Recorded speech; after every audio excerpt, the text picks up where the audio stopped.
अस्सलाम वालेकुम दोस्तों, कैसे हैं आप सब। उम्मीद है कि आप खैरियत से होंगे। आपको फ़न हावर पर खुशामदीद कहता हूँ। दोस्तों, अगर आपने चैनल सब्सक्राइब नहीं किया तो सब्सक्राइब कर दें और बेल आइकन प्रेस करना मत भूलिएगा ताकि आपको आने वाली वीडियोस की अपडेट मिलती रहे। दोस्तों, आज हम कुल्लुस उस्मान सीज़न 4 की एपिसोड नंबर 7 शुरू करने जा रहे हैं। इस किस्त के आगाज़ में बहादुर और उसके सिपाही मारकरी कस्बे में पहुंचते हैं तो देखते हैं कि हर तरफ लाशें ही लाशें होती हैं। वो सारे हैरान हो जाते हैं। बहादुर कहता है, हम लोगों की जानें नहीं बचा सके। उस्मान साहब इस जगह की हिफाजत के बारे में ठीक कह रहे थे।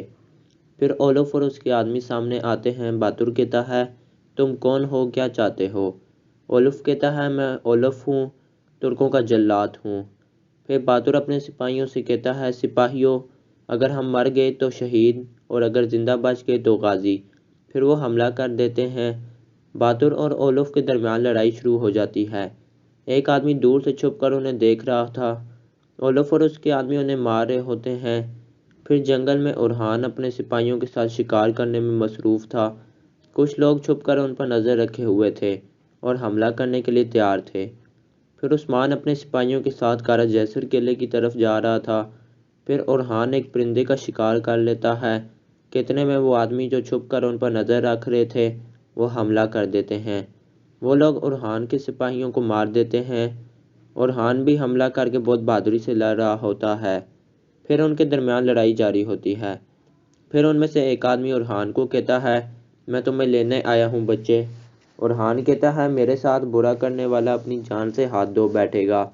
फिर दोबारा लड़ाई शुरू हो जाती है। वो आदमी उरहान को नीचे गिरा देता है। सुंगर सिपाही उरहान की मदद करना चाहता है मगर ज़ख्मी होने की वजह से वो मदद नहीं कर पाता। फिर वो आदमी उरहान से कहता है, मैं तुम्हें मार दूंगा, मैं तुम्हारी आहिस्ता आहिस्ता जान लूँगा, तुम्हें मरने के बाद कब्र भी नसीब नहीं होगी। फिर उस्मान के सिपाही एक जगह पर पहुंचते हैं और देखते हैं कि वहाँ बहुत से सिपाहियों की लाशें पड़ी होती हैं। मालून खातून भी उस्मान के साथ आई थी। फिर जरकुताई कहता है, ये शहीद होने वाले सिपाही उरहान साहब के हैं। उस्मान जरकुताई से कहता है, उनका सुराग लगाओ। फिर मालून खातून कहती है, अगर मेरे बच्चे को कुछ भी हुआ तो मैं पूरी दुनिया को तहस नहस कर दूंगी।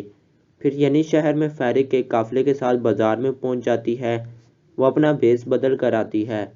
फिर कुछ सिपाही उसका सामान देखते हैं तो फैरिक कहती है, रुक जाएं, इसमें उस्मान साहब के लिए तोहफे हैं, मेरे भाई लियो ने ख़ास तौर पर मंगवाए हैं।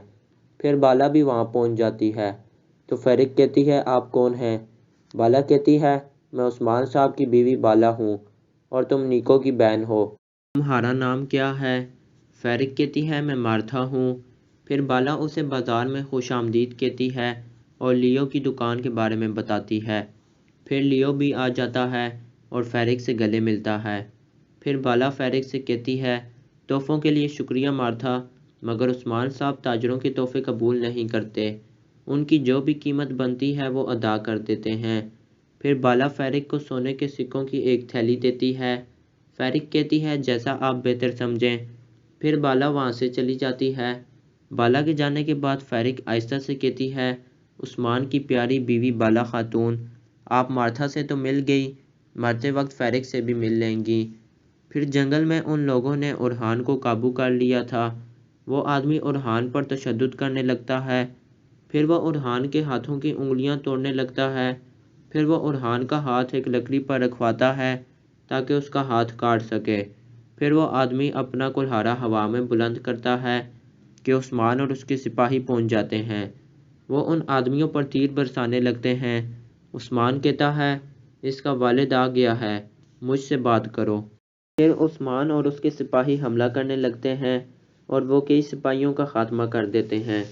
दूसरी तरफ मारकरी कस्बे में ओलफ और बातुर के सिपाहियों के दरमियान लड़ाई जारी थी।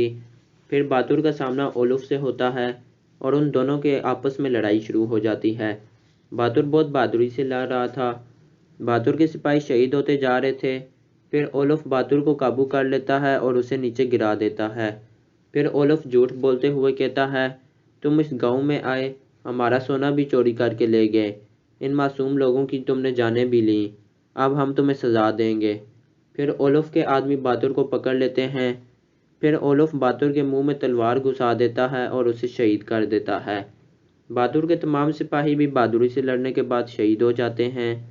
پھر وہ تمام شہیدوں کی لاشوں کو ایک جگہ پر جمع کرتے ہیں اور ان سب کے اوپر بہادر کی لاش رکھتے ہیں۔ پھر ایک آدمی کہتا ہے بہندر اور اوکتم آ رہے ہیں۔ اولف کہتا ہے آنے دو انہیں بھی پتہ چلے، میں بھی ان کے انتظار میں ہوں، وہ اس قتل عام کی وجہ دیکھ لیں۔ پھر جنگل میں ان آدمیوں اور عثمان کے سپاہیوں کے درمیان لڑائی جاری تھی۔ عثمان ان کے سربراہ کو قابو کر لیتا ہے اور اسے مارنے لگتا ہے۔ عثمان کہتا ہے اپنا حساب چکائے بغیر تمہیں مٹی بھی نصیب نہیں ہوگی، میری اولاد کو چھونے والے بدلہ ضرور چکائیں گے۔ پھر عثمان اسے نیچے گرا دیتا ہے۔ عثمان کہتا ہے تم نے میرے بچے کی انگلیاں توڑیں، میں تمہارا ہاتھ کاٹ دوں گا، پھر کبھی تلوار نہیں اٹھا سکو گے اور پھر کسی معصوم پر ہاتھ نہیں اٹھاؤ گے۔ پھر عثمان کلہاڑے سے وار کر کے اس کا ہاتھ کاٹ دیتا ہے۔ عثمان کہتا ہے میرے بیٹے کی انگلیاں ٹھیک ہو جائیں گی مگر تمہارا ہاتھ کبھی نہیں ٹھیک ہو سکے گا۔ وہ آدمی درد سے چلانے لگتا ہے۔ عثمان کہتا ہے چیخو، میری سرزمینوں پر صرف مظلوموں کی چیخو پکار سنی جاتی ہے، تم جیسے بزدلوں کی چیخو پکار کوئی نہیں سنے گا۔ پھر بہندر اور اوکتم اپنے سپاہیوں کے ساتھ مارکری قصبے میں پہنچتے ہیں اور دیکھتے ہیں کہ ہر طرف لاشیں ہی لاشیں ہوتی ہیں۔ وہ یہ منظر دیکھ کر چونک جاتے ہیں۔ اوکتم بہادر اور اپنے سپاہیوں کی لاشیں دیکھتا ہے اور ان کے قریب آتا ہے۔ اوکتم بہت غمگین ہو جاتا ہے۔ پھر اولف اور اس کے سپاہی سامنے آتے ہیں۔ اولف کہتا ہے تم انتقام لینے آئے ہو۔ اوکتم غصے سے کہتا ہے میرے سپاہیوں کے ساتھ یہ سب کچھ کرنے والے تم ہو، میں یہاں تمہاری جان لینے آیا ہوں۔ دوستو امید ہے آپ کو ویڈیو پسند آیا ہوگا۔ آپ ویڈیو کو لائک، شیئر اور چینل کو سبسکرائب کر دیں۔ آپ سے پھر ملاقات ہوگی، اپنی دعاؤں میں یاد رکھیے گا۔ السلام علیکم۔